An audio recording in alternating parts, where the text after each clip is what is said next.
G'day guys and welcome back to another episode of Sound of Brisbane. Joined today is one of the busiest men that I've ever met, James Johnston. What an intro. Yeah, well, you know, had to know. As I said, you're pretty busy. Yeah. Schedule's packed. I was looking at your website and you've got Echo, you've just performed there yesterday. You're going to be performing there Wednesday and Tuesday, is it? Yep. So many gigs. I think you're doing another one at Mooloolaba tonight.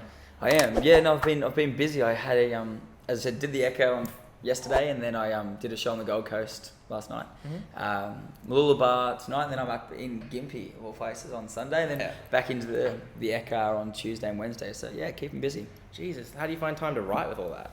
I find that I have to put aside time when I'm writing, you know, like put aside a whole afternoon and, you know, write it in my diary and say, all right, just take time off and turn off my phone, you know, close the computer and everything like that, and just focus. And I find it's been really great lately. I've been hopping in the studio with a bunch of other guys and writing with them. So that's really, it's been a great way to kind of, I guess, just get back in that creative vein, especially when you've got somebody else to bounce off.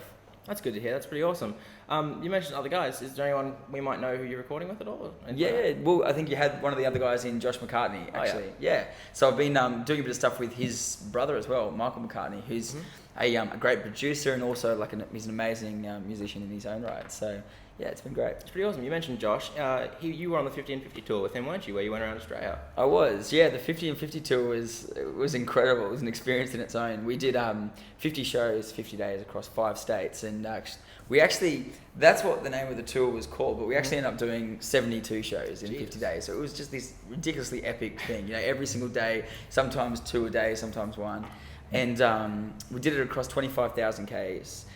5 states, so we headed straight through the centre of Australia. You know, we did all the room, and we got down to Adelaide and Melbourne, Sydney, Brisbane, as far up to to Cairns, and just travelled the whole country. And it was just such an incredible trip. It must be nice. How did you pay for that? Was that funded or was it charity? What was it going? So no, virtually we were doing it all through what we were making from the gigs. Oh wow, which was great. We pretty much. You know, the gig would pay for the fuel and everything like that, but we were also doing it for charity as well. So we were raising money as we were going, and one of the really cool things that we did was going to juvenile detention centres and doing workshops with kids, because the charity was the Australian Children's Music Foundation, and we worked with those guys, and we did these workshops and everything. So that was a whole new element to the tour that we kind of really never planned on, and just kind of developed through the process of organising it. That's pretty awesome. You actually have recently done a little bit more charity. I guess you weren't really heavily involved, but you helped out a lot. You did a busk off in Queen Street Mall, didn't you? Yeah, I did. That was kind of ridiculous, to be honest. We were doing it with the guys from B105, Labby, Stab and Abby. Cool. And it was a bit of a competition where Stab, he kind of got his guitar and he can play and he can sing a tune. I'm going to say it was great, but he gives it a go. But so he was he sung something and they kind of passed the bucket around, and I think he made like $15 or $16, and then I hopped up and did the same thing, and I ended up making $25, but I kind of had a bit of a cheat, because I had the captain of the Brisbane Lions collecting the money for me, so they may have helped me a little bit. You're calling in the famous friends. Yeah, that's it.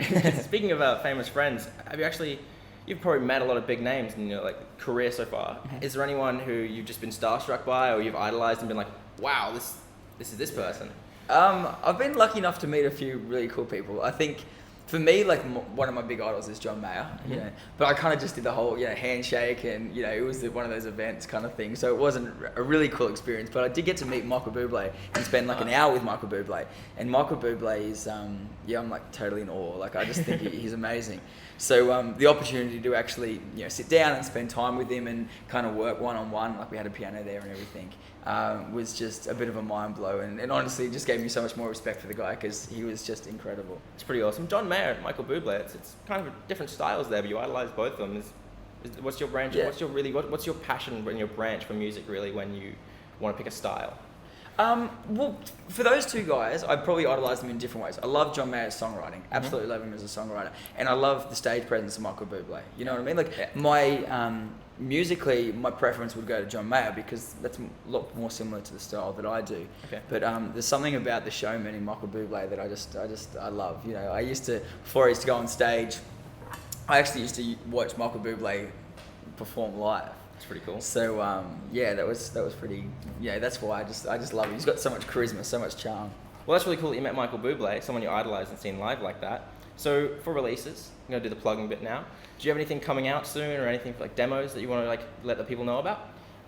So I'm in the studio recording the new single at the moment. That's going to be called Trouble. So that's coming out middle of September. So yeah, keep an eye out for that, and be hitting the radio around that time as well. If you want to hear some of my music, jump on iTunes. Type in James Johnston. I got a bunch of stuff on there, but I've also got some stuff on my website. So go to jamesjohnston.com.au. Cool. And you can buy all my latest EPs and all the rest of it on there. That's pretty awesome. So you're gonna be playing a song for us, though. We're lucky enough to hear. Do you have a name for it, or?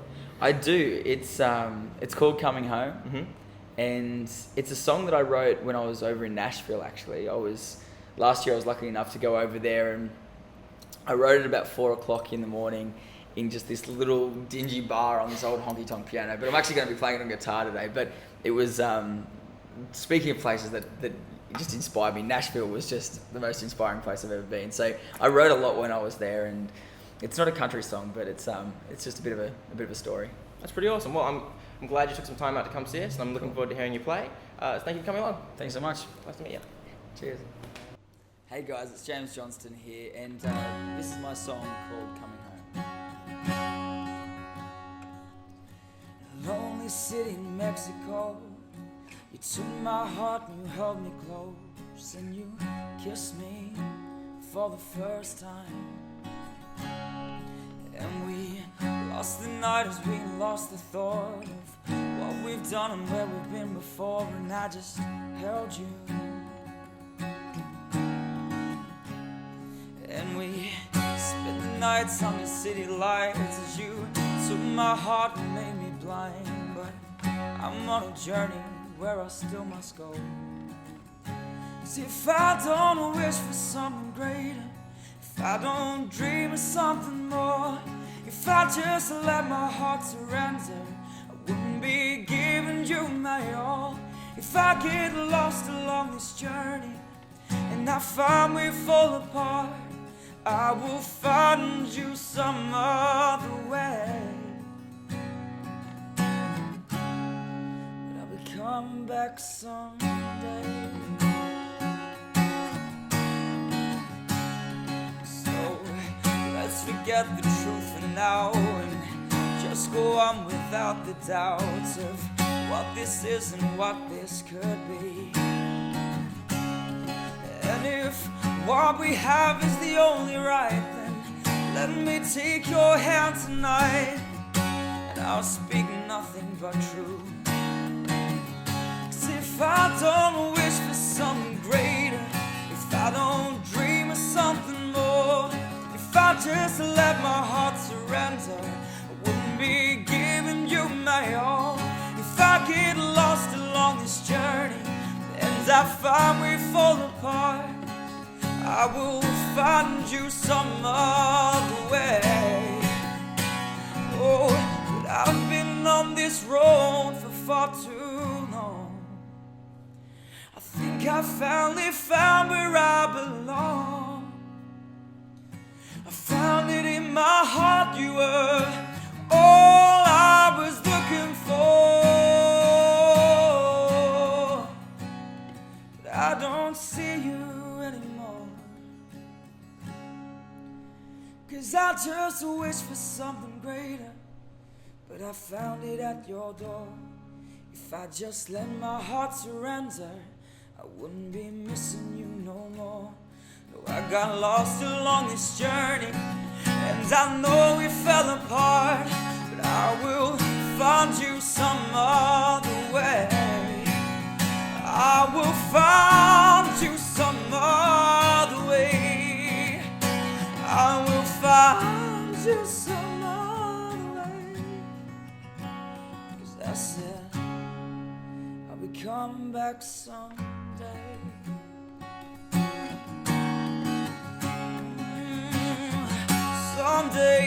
Someday, I'll be coming back to you. Someday, yeah, I'll be coming back someday.